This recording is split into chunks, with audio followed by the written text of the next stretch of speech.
Swaraj, first conquest. It is no doubt true that Shivaji and his comrades took the oath of Swaraj in the temple of Raireshwar. But it was a very difficult task in those days. Maharashtra was governed by four different powers of Mughal Emperor of Delhi, Sultan Adil Shah of Bijapur, the Portuguese of Goa, and Siddhi of Janjira. They were powerful opponents, firm in their authority. No one would dare utter a word against them. Under these difficult conditions, Shivaji had taken the oath of Swaraj. There was no comparison between the vast forces of the enemy and a handful of Shivaji's Maulas, but Shivaji's mind was made up and his firm resolve was his greatest source of strength. Torna Fort. Shivaji controlled the Jagir of Pune, Supe, Chakan and Indapur. All the forts in the Jagir were, however, in the charge of officers from the court of Bijapur.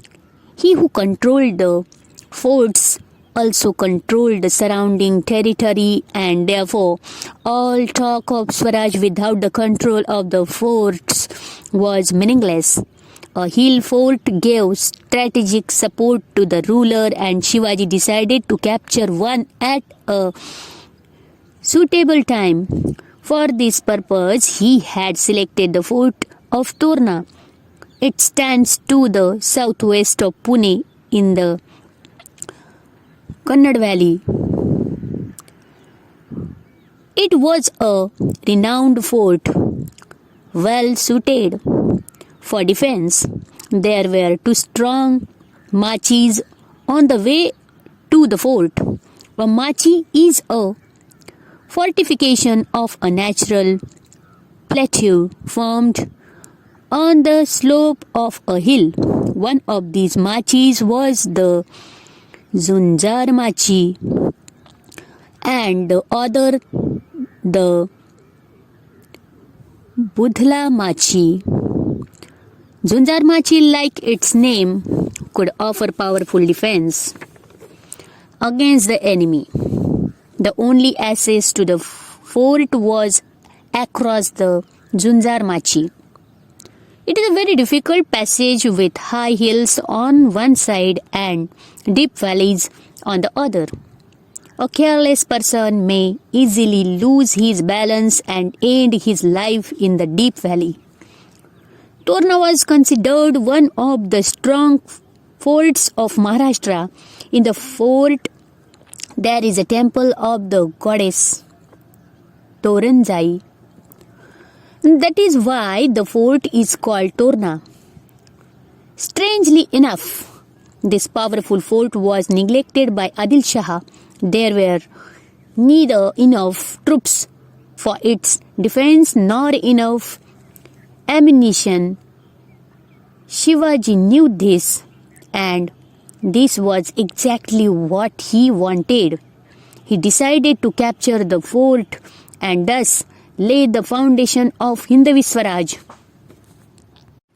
The drums of Swaraj began to sound with a few select bands of Mawals. Shivaji descended into the Kannada Valley, swift-footed like the deer and lion had tread in courage. They raced to the top and captured the strategic position in the fort.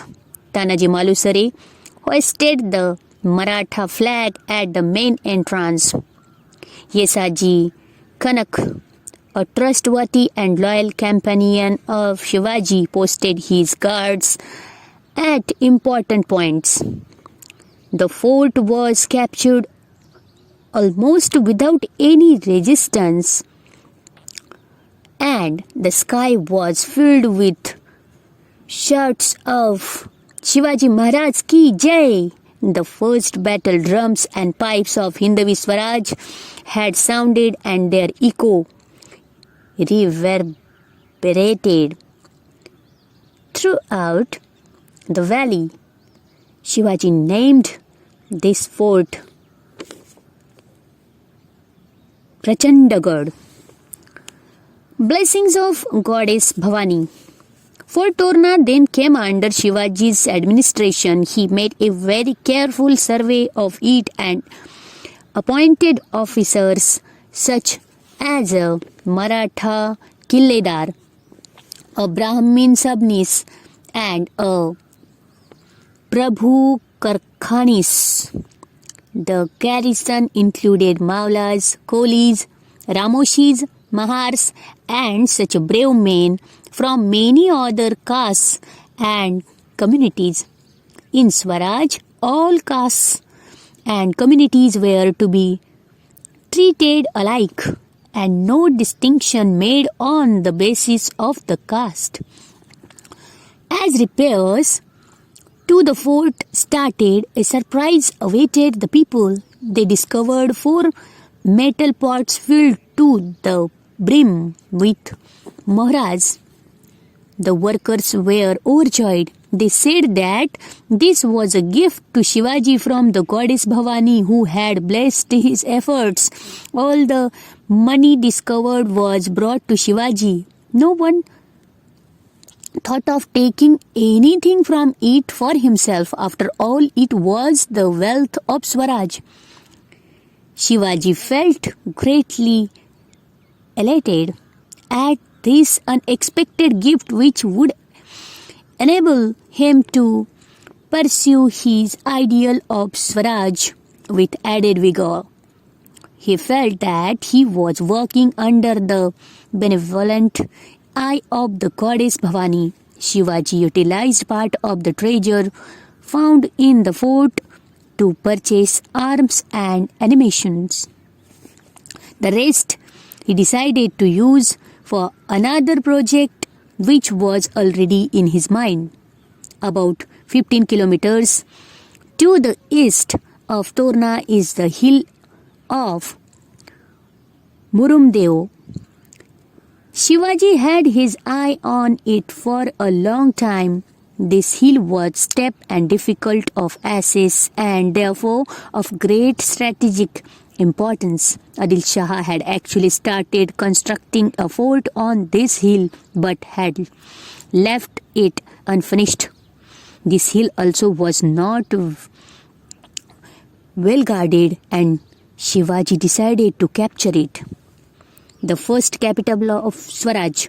One day, Shivaji climbed up the hill with a select band of his followers and took possession of the partially completed fort.